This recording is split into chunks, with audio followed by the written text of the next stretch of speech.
Hey, welcome to Joe Hoft here on Untamed.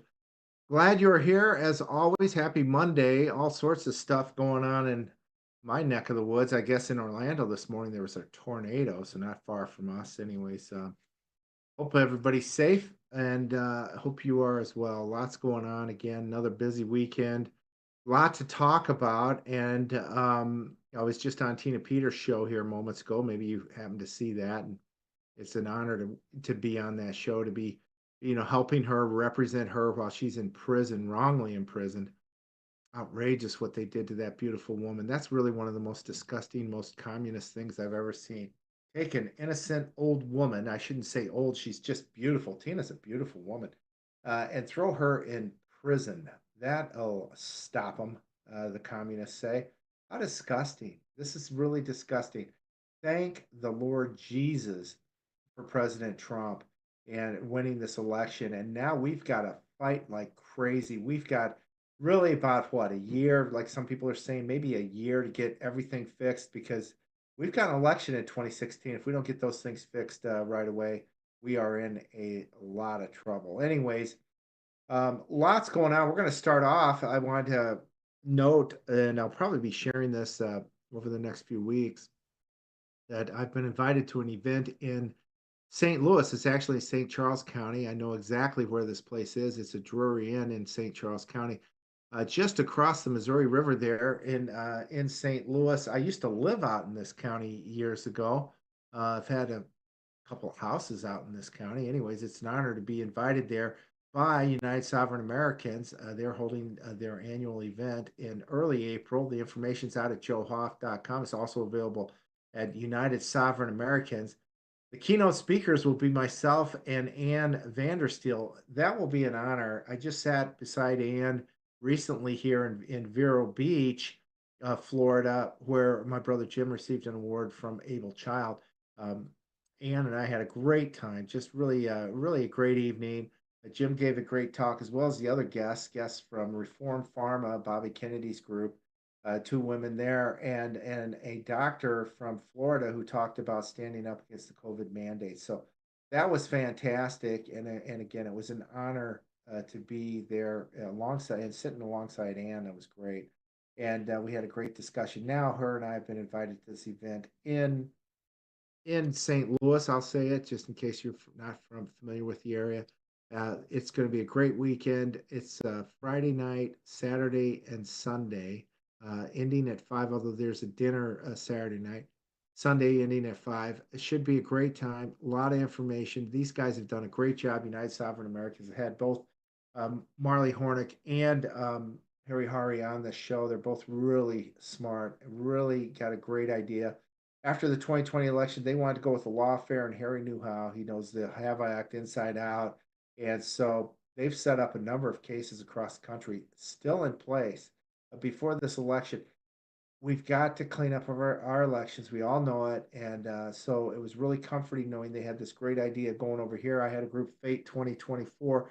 We focused on processes, controls, and some other areas, and unwound and uncovered actually the what we ended up calling the election industrial complex. And we can talk more about that on the show. I probably should bring it up every once in a while because it's not just the machines, and it's not just the, excuse me, it's not just the voter rolls, it's not just the mail-in ballots, it's not just the processes throughout the election. It's much broader than that. What we found out is that there's multiple entities. These NGOs that we've been finding were being paid for by the U.S. taxpayer through U.S. aid. But these NGOs were all set up, and they have been making a lot of money. And the whole purpose was to attack the American voter and steal the elections. That's what I think it was. And so we've got a lot of information on that. We'll have to piece all that together. I think a good strategy for us too is to find out how many of these nonprofits and actually for profits like Facebook, Twitter, and other entities, how much money were they making from the federal government to squash free speech and to prevent free and fair elections from taking place? How much? Anyways, that's a good question. So hopefully you can make to this event in St. Louis, in St. Charles City and County, and hopefully get to see you there. Information again, it's out on joehoff.com or United Sovereign Americans. Go look them up on Google as well. So that's going on this coming couple weeks. Another event that I wanted to point out today is this piece, and I just mentioned it on Tina Peters' show, but I want to bring it to the forefront here. There's a report that was drafted and created in Orange County. They call it their Orange County Grand Jury Report. And this report, what it looked to me at the time like this was just created to add some validity to the election results in the county in 2024. And the local newspapers, took it up and said, "Oh, what a great job they did in Orange County." Not the elections are free and fair there, and everything's proper. And I found this just as more I've looked at Orange County in particular, let alone California, you realize no, that's just absolutely not true. The elections in California are the worst. They're not certifiable. They've made that so through a number of efforts. First of all, of course, as you know, we've got these machines. Just talking to Greg Stenstrom, and I wrote about this in my second book. These machines in America, not a single machine has been certified according to the U.S. law in the entire country. So that would encompass Orange County as well as California. These machines are not certified. So they shouldn't even be used because they're not certified. We've got mail-in ballots in Orange County and across the board in California. These mail-in ballots, they made that the norm back in 2018 at least. That's when they also brought in ballot harvesting, and that's where they also brought in drop boxes. So anybody could just drop their ballot in this box that looked like a U.S. Post Office box, but it's not. It's a drop box. Some of you know what I mean. Probably seen pictures. But then anybody could drop any ballots off in there. You could drop off not just yours, you could drop off your neighbors, you could drop off a ballot you found on the street. That's okay. Just go drop it off. You can do that. And that's what's been going on. We've heard stories since 2018 how people would go and drop 100 ballots into a box at a time. And there's no, they could be all be fraudulent. Nobody knows, consequences for doing this either. So that started in 2018. The red county of Orange County at that point started to suddenly see a couple of these six U.S. House seats in the county go blue. This last election, five out of the six went blue, and that's the underlying. The Trump won so big, but the Senate and House races, as you know, across the country, lots of questions. So five out of six in Orange County go blue.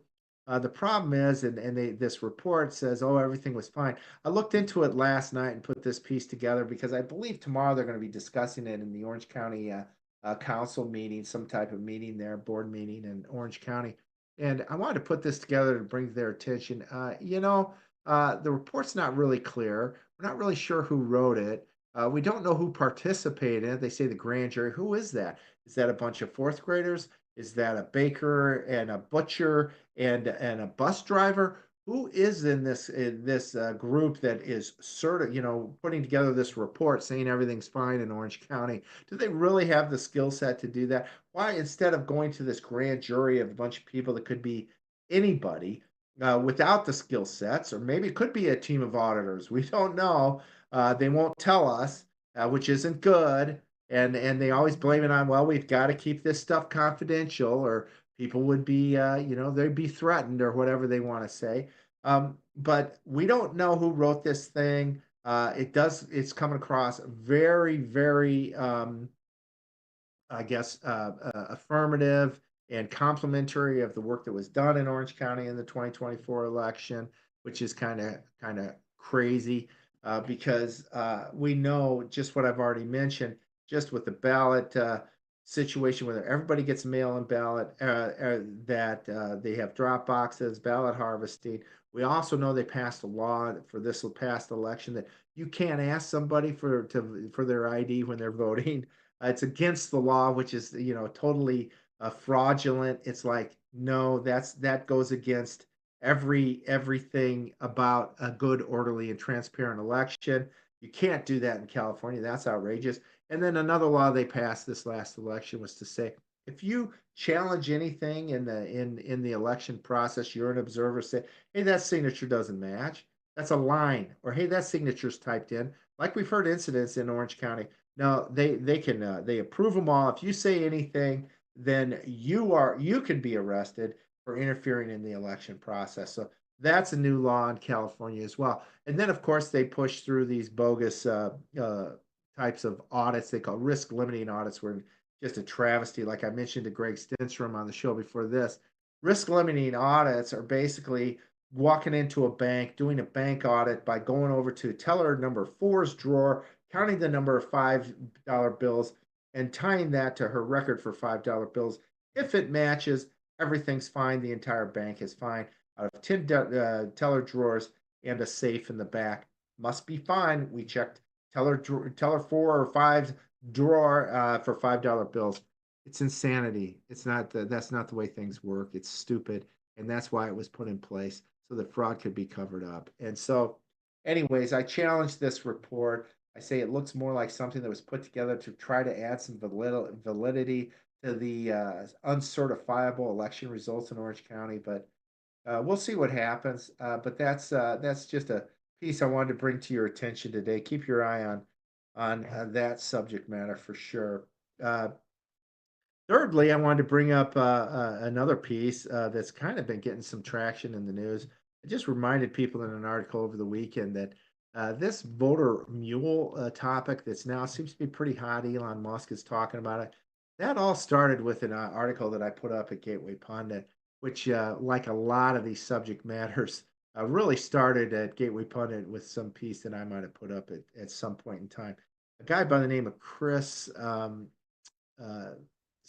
Chris Gleason sent me this information, and it was excellent. And I reviewed it using my auditing hat and said, yeah, this guy's got it right. What we found out is that there was $21 million that was funneled to a candidate for Senate in Georgia, money coming from around the country. For example, there'd be an individual in Washington State donating 10 times to his campaign during the day, $100 and less donations to his campaign. This was happening across the country. What we found in 2019 or something like that was that there was this inventory of donations at Act Blue, which is the Democrat uh, portal for all their money laundering, is what we're calling it now.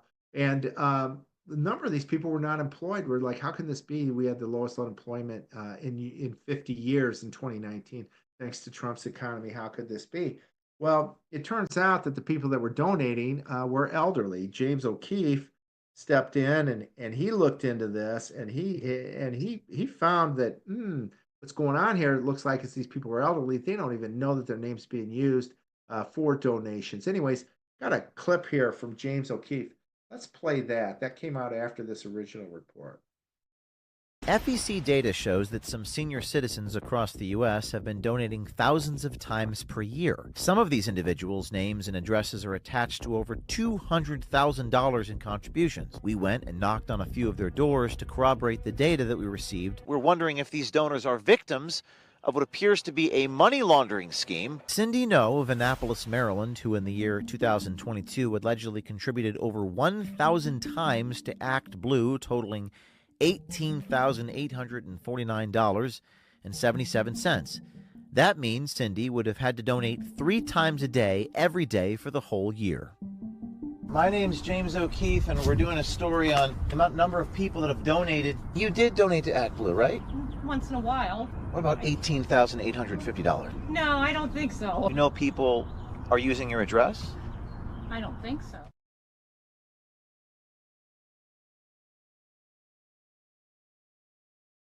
Pretty powerful stuff. O'Keefe went to a number of these individuals. They didn't have a clue. They didn't have a clue. Maybe they gave a donation once, and God knows if they even gave it to the Democrat Party, but they grabbed their details and they were voting for them. And in the form, the SEC, I believe, requires that you put down maybe even the place of employment. These people were shown as unemployed. And that's why these people weren't showing up in 2019 and as being employed because they were elderly. They were on Social Security or whatever and didn't have a job. And so what's going on there? This I remember thinking, talking to people like Joe Altman about it. Like, what is going on here? We're trying to figure out how we could bring it to a T. Anyways, that is big time in the news right now. Excuse me, I filled in for Joe Altman the other day on his show, and he had an individual on who was talking about these voter mules as well. So, voter donor mules. Anyways, that's a big deal that's going on. I noticed another piece that was floating around social media this weekend is this reminder about this white bus on January 6th. Everything there seems to have been a cover up as well. How much effort is in our media today to cover up things? How much? How much money is being used to punish the truth tellers? That's a good question. And that's what communist regimes do. And so this is what we're facing, a bunch of communists that want to destroy this country, want to take away our freedom, and want to hurt us. And they're, real disgusting people. They just, quite frankly, you can. I mentioned this too with on the Tina Peters show earlier. I've read this book once. It was by a Christian author, and he said true wisdoms of the heart. He says it's in the Bible all over the place. Wisdom of the heart, and he says that's true wisdom. And when I started thinking about, well, that makes all the sense in the world. Wisdom of the heart is moral. It's got God in it. It's got spirituality in it.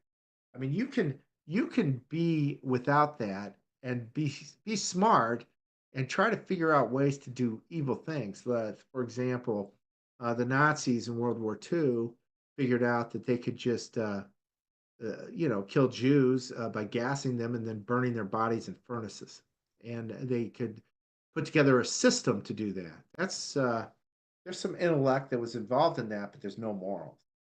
Morals are gone. It's sick, and that's the kind of stuff that morality and wisdom of the heart. When we're practicing that, we would never even think about something like that. As a matter of fact, we know how evil that is. It's ultimately evil, and so I tell you what. Another thought goes through my mind is Mel Gibson, who recently was on that interview with Joe Rogan. And he says, kind of wonder what is it about the human being that we've got this battle over our souls here in the U.S. and across and around the world, and it's between good and evil, and there's these forces that are beyond us that are fighting basically uh, the good to protect our good godly souls, our godliness, and this evil force that's coming in and trying to always destroy. Um, it's a great question. It's a great question. It leads to the answer that we are blessed, and like President Trump said the other night, less than a week ago, to children, he says, "You were born exactly the way God wants you to be." He loves you, and I think that's the thing too. We're made in God's likeness, and God, loves us, and that's an important thing to remember and something to teach our children too. So, anyways, um, lots going on with all that. A lot of deep thought there, but makes me think about all this going on. I want to be on the side of God. You do too, and I think we're doing that when we call out the liars, when we call out the lies, when we share the truth. That is exactly what we're doing, and that's why we're doing it. Is because we want to be in the straight and narrow, going with the truth, not with these communists that are trying to destroy this country. Don't want to be with them. Don't want to be with them at all. Anyways, and here's a video from January 6th that I stumbled upon looking at Twitter this morning that elicits some questions. There's not much sound here, but this is a white bus that was spotted on video camera on January 6th that morning. And who was in that? Who was in that bus? What was their purpose? And who was driving it? And who was behind it? Those are a lot of questions related to this, but this was kept from us for a very long time, especially as they were going after innocent Americans that happened to be at January 6th, maybe had to go to the bathroom, went in the Capitol, left, and found themselves in front of corrupt courts in D.C. A few months or years later. Take a look at this.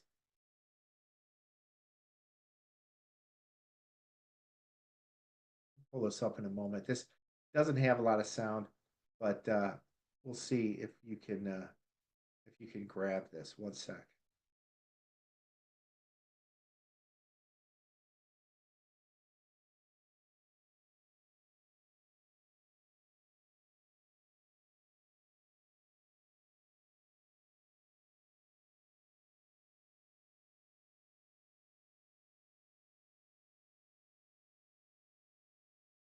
This video, this white bus. Um, I was just going to kind of talk, Chris, while maybe you could show it here off to the side if you can. White bus early in the morning of January 6th. What was it doing? What was the white bus doing down by the Capitol? How come nobody said it? How come it was allowed down even near there? The President of the United States was going to be there. A million people were going to be there.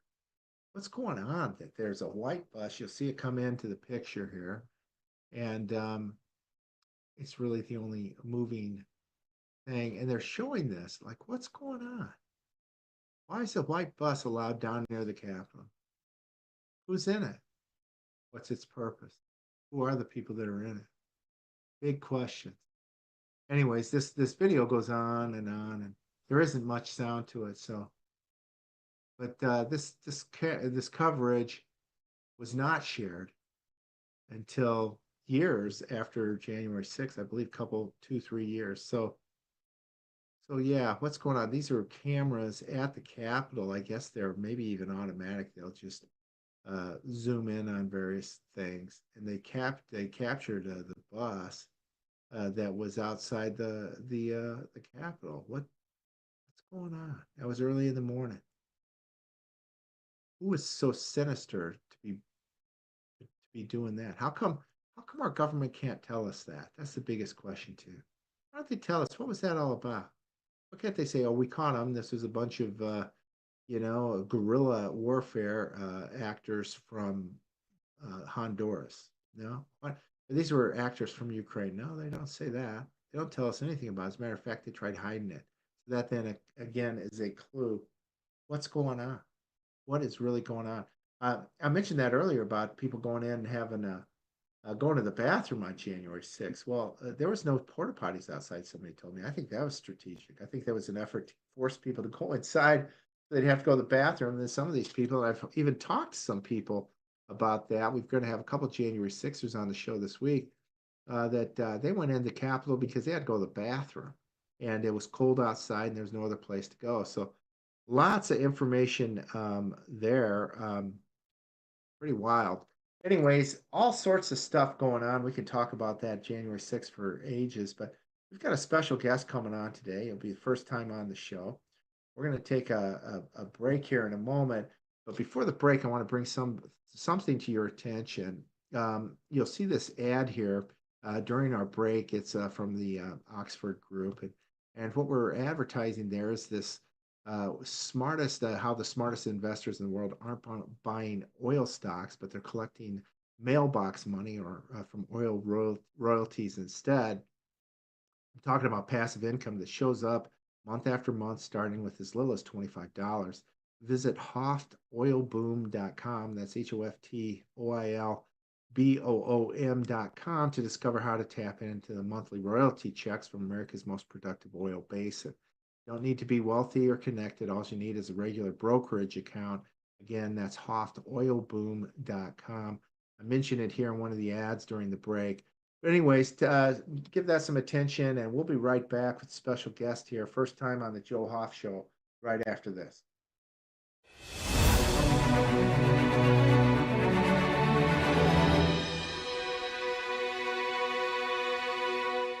Hi, this is Joe Hoff. Are you looking for monthly income without the risk of stocks? Here's something you won't hear about on CNBC. There's a unique way to collect royalties directly from America's most productive oil fields. No exploring, drilling, or operational headaches. You simply collect checks month after month. The best part? You can get started with just $25 through any brokerage account. The Oxford Club's chief income strategist, Mark Lechtenfeld, breaks down what he believes is the #1 royalty play for 2025. Visit hoftoilboom.com now to learn more. That's hoftoilboom.com, HOFTOILBOOM.com. Stop buying oil stocks and start collecting oil royalty checks now. instead. In every thread, in every stitch, Honor-Bound USA weaves the fabric of the American spirit. It's not just apparel, it's a testament to God, family, and country. At Honor-Bound USA, we're a family of patriots who put our faith, family, and America first. When you visit our website, you'll find a line of products that embody our commitment to pray, stand, speak, and act. As the official site for the Untamed podcast, all of our products proclaim speaking the truth with courage. We also have the powerful documentary from Professor David Clements, Let My People Go. Identify yourself as one of the few who are willing to stand for what they believe in. Join the Honor-Bound USA family today. Wear it as a badge of honor, commitment to the values that shape us, and a pledge to the bright future we will build together. Because when you're honor-bound, you're not just wearing a brand, you're embodying a lifestyle.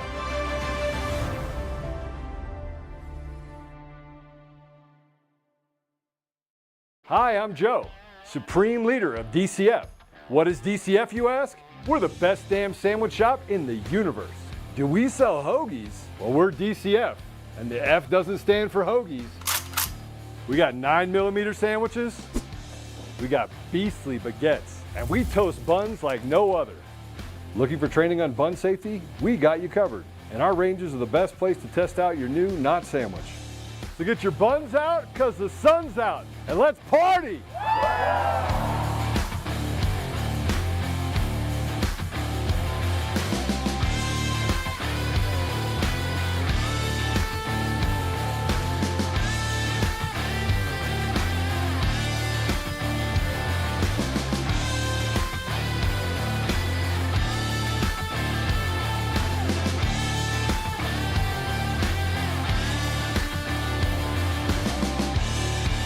We're not actually a sandwich shop.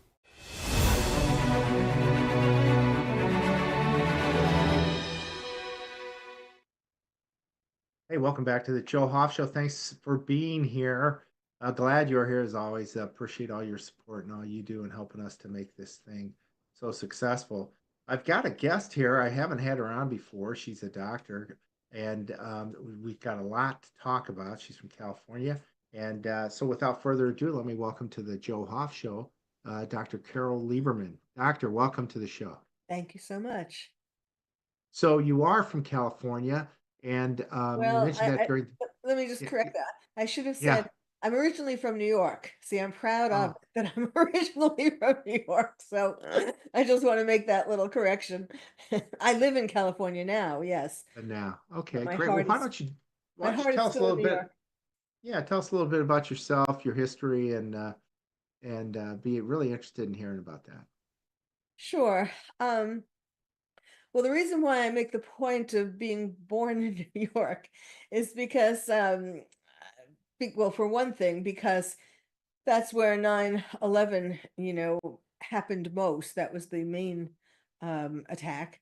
And and it was from that point, even though by then I had moved to California, it was at that time, since my heart was still in New York, that I decided to do work as become what I call the terrorist therapist. And since then, I have been helping people cope with terrorism, not only in America, but in London and Manchester and Paris, and now more recently in Israel. And that's a very significant part of my work. I mean, I really, I'm doing therapy now by Zoom with people in Israel, for example, and Wow. it really is meaningful to me. So I do that. I have patients. I also work as a forensic psychiatrist, uh, testifying as an expert witness in criminal and civil trials, write books, do television, do radio. I have two podcasts, um, the Terrorist Therapist Show and Dr. Carol's Couch. And what else? I don't know. I don't sleep very much. Wow. No, sounds like you're really busy. Yeah, no kidding. I'm really interested in that, the terrorist therapist. So did you start that just specifically right after 9/11? Yes. I started it with, remember after 9/11, people were afraid to fly because they didn't want to end up on a plane that was going to be hijacked. So I started off with, by creating an audio video program to help people with fear of flying, in relation to terrorism. And it was played on airlines in their entertainment, not online, but in-flight entertainment. And it was played on airlines in America and in like Delta and also some foreign airlines. So that was my first thing. And then, and also, of course, helping people individually and doing media and doing speaking engagements. And then then soon after that, there was the terror attack in London, 7/7/2005. And so I was asked to write a book for the 1 year anniversary of their 9/11, their 7/7. And so I did that. And then I went to London on the 1 year anniversary and I, spoke various places. And then what happened after that? Well, in the last 4 years, I've been I created a video and people can see it on my website, terroristtherapist.com. I created a video that I play on a mobile billboard on the anniversaries of 9/11. Um, I don't want people to forget about 9/11. He who forgets history is doomed to repeat it. And then this past year, in the first 3 years, they were kind of warm and fuzzy. But this past year, I changed the video. I recreated it, and I took some of the highlights from the past, but I changed it to be more of a warning, like for people to realize, hello, there are basically terrorists in our streets, the protesters, the Hamas sympathizers, and all of that. And we are more, for a number of reasons, we're more in danger today of terrorist attacks than we were before 9/11. And so anyhow, I did that, and then for October 7th, I created a 1 year anniversary video that I played on mobile billboard. And that was all about, again, not just about warm and fuzzy, let's always remember what happened on October 7th, but what this means, how uh Israel is the canary in the coal mine. And it's going to be happening ever. uh Terrorists don't just want to destroy Israel and kill Jews, they want to destroy all of the non-believers. And so all of the world, particularly the West, has to be concerned about this. So you can tell I feel very passionate about all that. And then I wrote another book about terrorism just more recently, called Lions and Tigers and Terrorists, Oh My, How to Protect Your Child in a Time of Terror. And that is a book, it's really a book. The first half of the book is for grown-ups, parents, or anyone who deals with children. And then the second part is a picture book for kids, all about terrorism, like Terrorism 101, a picture book, all of the important things that you uh, need to know, that kids also need to know, from 9/11 to terrorists using the internet to recruit people, to the Boston Marathon, the highlights of terrorism. Wow, fantastic stuff. I'm really excited to hear about this. Have you ever met anybody from the Holocaust who survived the Holocaust? Yes, yes.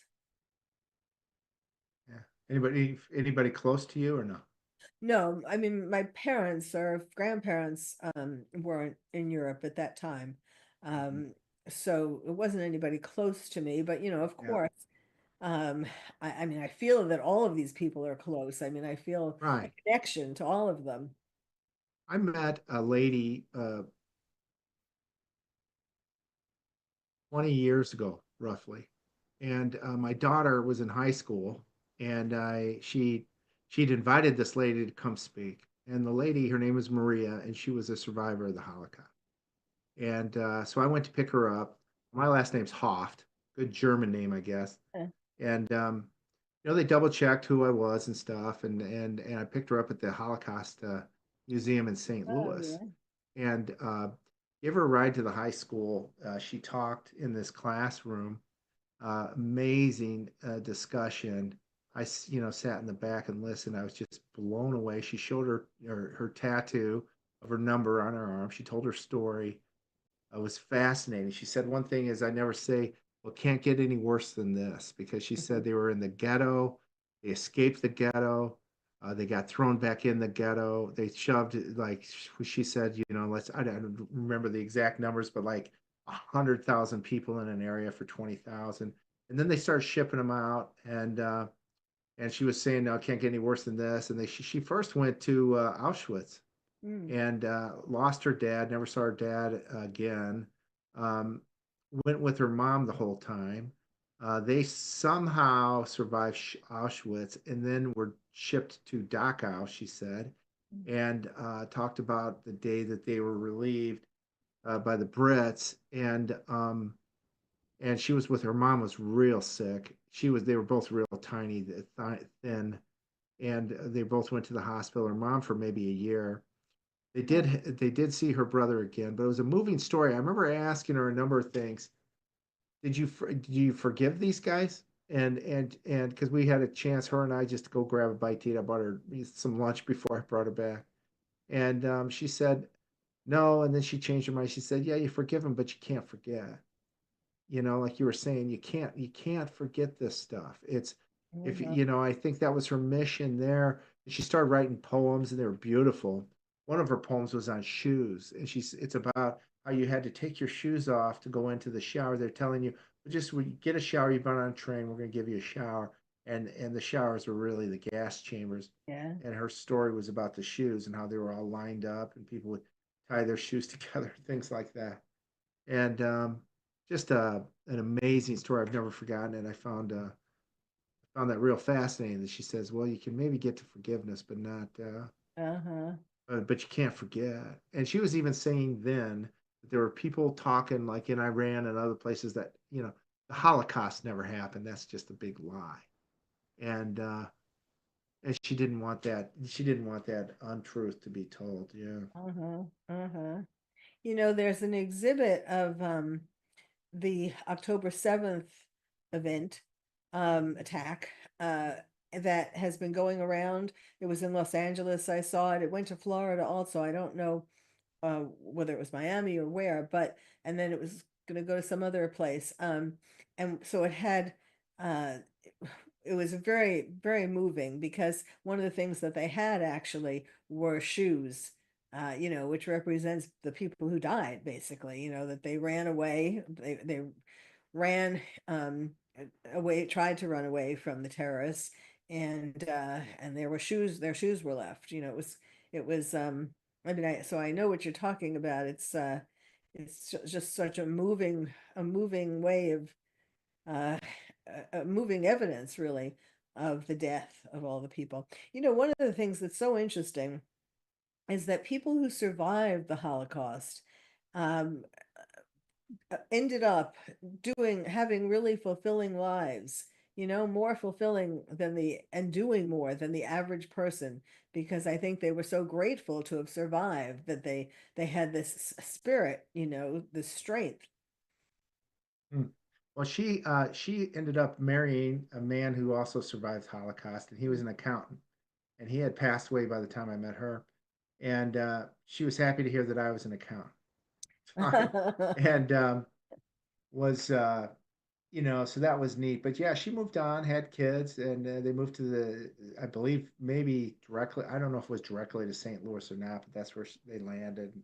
Uh-huh. And it was moving to hear that. And she gave this talk in front of these high school kids. It was really powerful. I'm sure those children haven't forgot it either. It was Sure. something. Yeah. Yes, it's So so important that people, survivors, do go around, and while there are still some survivors alive, it is important that they in person share their story, because it's going to be harder once all of the survivors are dead, um, to get people to believe that this happened. Uh, I saw this past week the survivors of October 7th, like 8 or 10 survivors met with President Trump in the White House. Oh, uh-huh. And I saw the video, and one girl was this girl that it horrified me when I saw the event on October 7th, where she was with her boyfriend at that concert, and pretty girl. And they grabbed her and threw her on the back of the motorcycle, and she's reaching out for her boyfriend, no, don't let them take me. And there's nothing anybody can do. They got guns, and Mhm. they take her. She ended up being, well, she was kidnapped. At some point, they released a picture to show that she was still alive. And eventually, she was released. She was one of the people that got to meet President Trump. They all thanked Trump. They all and said, we do believe that you were. It's a miracle, that you are here. I think we all. I believe that after the assassination attempt. I Yes. believe there's Yes. there's a there's a reason and a purpose he's here. It was like God showed the whole world, this is who I want here right now. It's really Yes. powerful. And they Absolutely. all thanked him. And then, but some of the stories they told him too, I think shocked him, shocked everybody. And that's why I think he came out right after that. Hamas, you got to get it together. You got to Oh, let yes. go of the dead people as well as the live ones, and get this over with. And he was disgusted, I think, hearing some of the stories from there. Did you happen to see that with President Trump? Or No, I didn't see that there's some videos out on. I can send you some online. information. There's Uh-huh. some videos, yeah, on Twitter of these guys meeting with Trump. Really powerful, super powerful. And they were all really grateful for being there with Trump. But their message must have been, get these people out of there. They're being tortured every day. They talked about no food, no air. They would eat in front of them, even though they were starving. They would torture people in front of them. It was just, hell on earth. And I think that's, Trump heard him. Uh-huh. Yes, I think I mean, Trump has done more for Israel than any other president. So I'm sure he's going to do as much as possible. I mean, I think that was one of the reasons why Hamas was delaying uh, releasing any hostages. I mean, first of all, so that they wouldn't necessarily, well, in some ways they would want them to tell their stories, in other ways they wouldn't. But I think the main thing was they knew that there were a lot of people who were dead, who people thought they were still living hostages, but they had already died. And I don't think Hamas wanted to admit that, that they didn't have that many because that would be less bargaining chips. Mhm. Yeah, that makes sense. Yeah, and just horrific. And they didn't want to, I guess, maybe to some extent, and like you said, there's reasons they do, reasons they don't. Let out the news that they killed all these people. Just killed one lady. For example, one lady in the White House told President Trump that they brought a boy in front of him one day, and it sounds like they cut his head off Mm. right in front of him. And that's what they had to, you know, deal with every day. It was just beyond, you don't even think about this stuff. It's so dark. And yeah, pretty Well, sad. because to them, I mean, yeah, there's no bounds. They feel free, entitled, eager to do the most despicable things, the most inhumane things, because they feel that the worse it is, the more they will be rewarded by Allah. They're doing this all for Allah. And they have a religious fervor about them. Like when we all saw pictures of when they were going into Israel and all that. It was with this, they were just all excited and excited to kill because these would be their rewards. What, knowing all this, what is it? How did you feel about Biden allowing this border to just be wide open, as we're hearing stories now even more of, terrorists coming into the country, and Biden letting them go, or at least his administration? Are you concerned about that? Yes, very concerned. Um, but Biden, well, Biden has dementia. I actually was talking about Biden having encroaching dementia when he was in his basement, running Yeah, against Trump.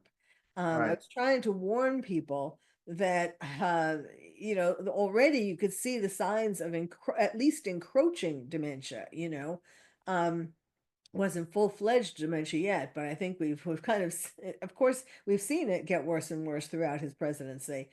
Um, but so it was really Obama who was pulling the dictating to Biden what should happen, pointing Biden in all these different directions. And and Obama was the most anti-Semitic, most pro-terrorist president we've ever had. And he was taught in madrasas when he was a kid, and when you what you learn, especially religion, just like in any religion, when you go to school in your church or your synagogue or whatever, and you learn things, this is the way it is. That sticks with you, and I think that that has stuck with Obama, and he was directing things in a really, really, he was giving Iran money, he was doing all kinds of things to promote terrorism. So this was just another part of it. And, yes, there are a lot of terrorists in America already. Mm.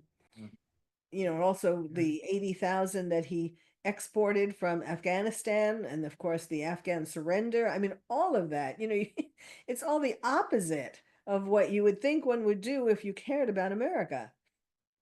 absolutely. We watched in Afghanistan with our jaws hitting the floor. We couldn't believe it. It was so disgusting.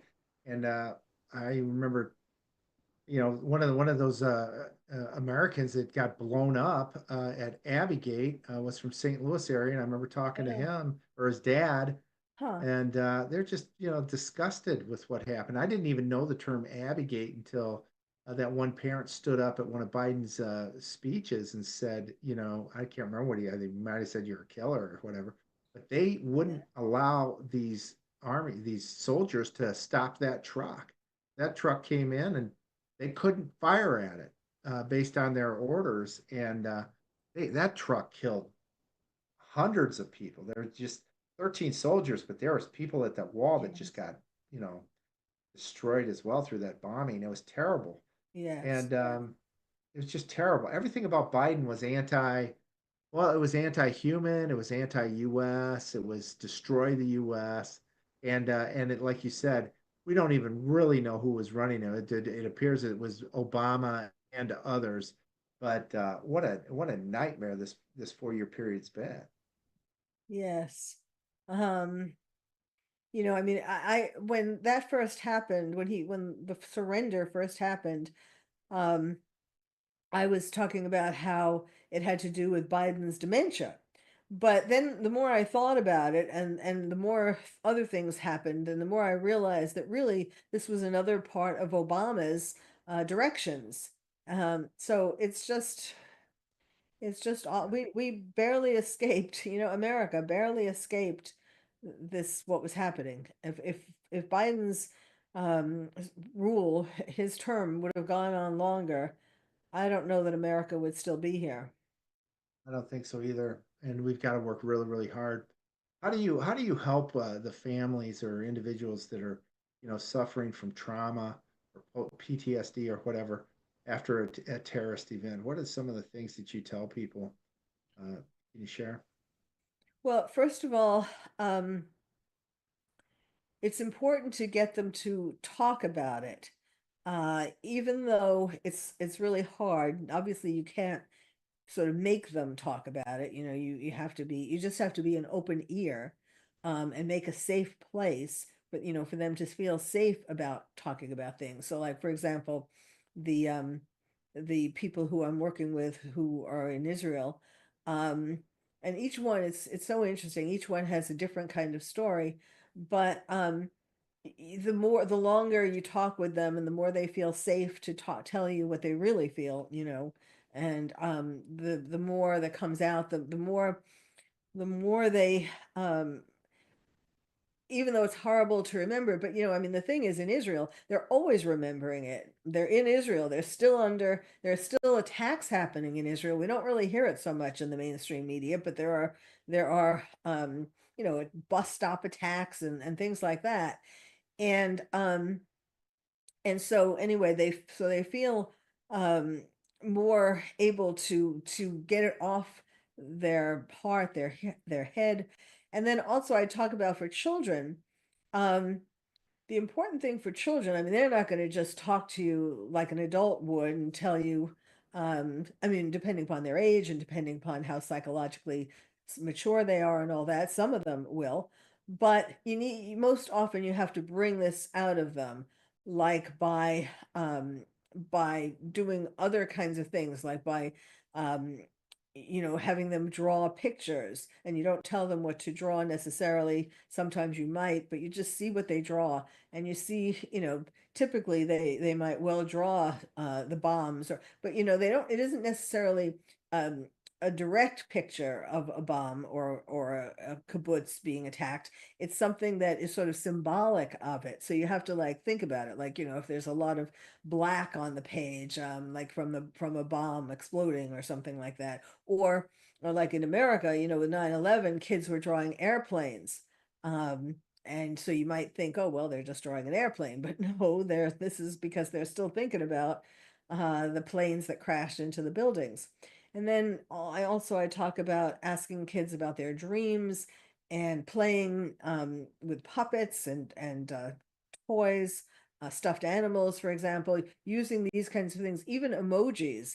Like I have a page in my book of emojis for kids who are too young or too much in shock to tell you a lot, but then you can at least have them point to the emojis that describe how they're feeling, that kind of thing. So there's a whole bunch of things.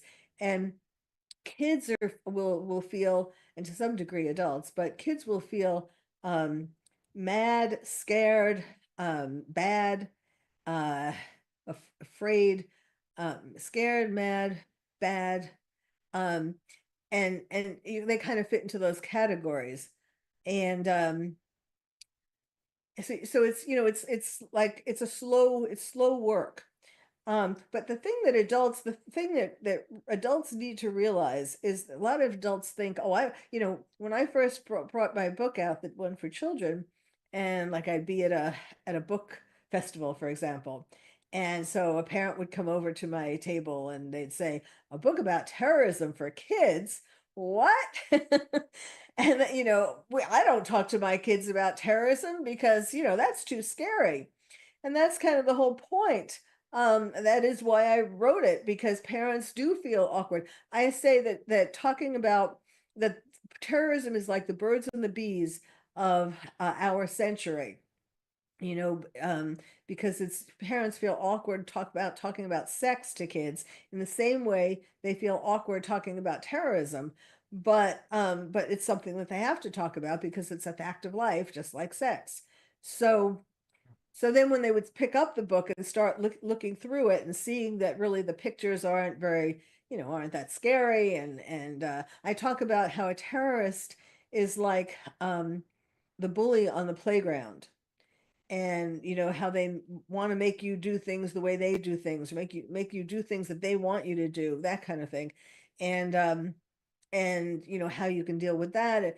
I mean, there are just ways of sort of bringing it down to their level, but we are going to be seeing more attacks. Um, During COVID, when nobody was out and about, there weren't really many attacks at all, because nobody was around. I mean, there weren't big auditoriums, concert halls, things like that. But now, I think we're going to be seeing more and more. I think it's inevitable. We had whatever 20 or so people destroy the World Trade Center and Pentagon and caused tremendous damage to this country and the world on 9/11.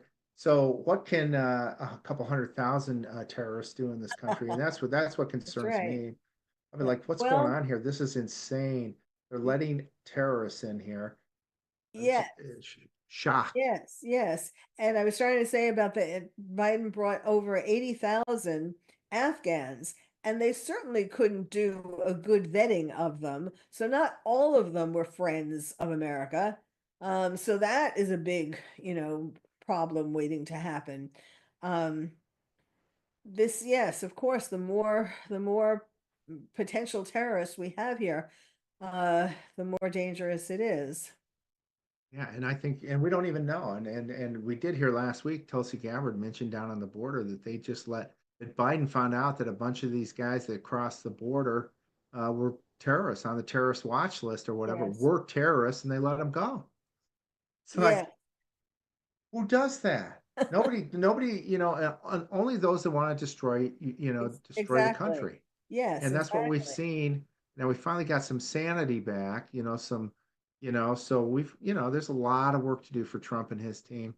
They've got a huge job. Um, I'm really grateful he's president. I'm real grateful Yes, about me that. But too. the amount of work is astronomical. Yes. Actually, I just did, and I just posted it online. I just did my latest episode of my Terrorist Therapist podcast, and I did it on um something. Why are Americans paying for their own demise? Yeah. Because like USAID, for example, gave billions to terrorist organizations and to individual terrorists. One, for example, they gave a scholarship to go to college at the University of Colorado. There are all these crazy, I mean, they've already been talking about some of the things that went to like DEI operas and transgender, Mhm. this and that. But I mean, that's waste, that's ridiculous. But all of the money that went to terrorists certainly funded a lot of the October 7th um, attack and between Iran and these other organizations, terrorist organizations. Um, so yes, but there are some positive notes. He brought back the top terrorist from Abbey Gate, and he just um, had the student arrested at Columbia, and they're going to take away his visa and green card. And certainly other colleges are looking at that, and they're realizing that that's going to happen to them. He also took away 400,000, 400 million, something like that. Yeah, 400 that's million right. From Columbia. from That's Columbia, right. yes. And Yeah. So he's still, yeah, slowly, yes, but he's doing the best he can for sure. There's a lot to do. Tell yes. you what, Doctor. So where can people go to, to see your podcast and to learn more about what you have to share? Well, the best website is terroristtherapist.com. And then, of course, I post on Twitter and so on. I rant on Twitter. Okay, yeah, there we go. We got it up. And Twitter is it at Dr. At, uh, Carol? yes, at Dr. Dr. Carol, Carole, MD. MD. Great. It's such an honor to have you on today. I really appreciate it. I've got a couple good friends who are saying you've got to get her on your show, Joe. So it's been an Well, honor. We'll my have to have you pleasure. back. My pleasure. Really appreciate all you're doing. Thank you for, for standing up for the truth and helping others. Really appreciate it. Thank you. Thank you so much. We'll be back tomorrow on the Joe Hoff Show with another great guest. Lots going on. We're going to keep saving this country and sharing the truth. Thanks for being here.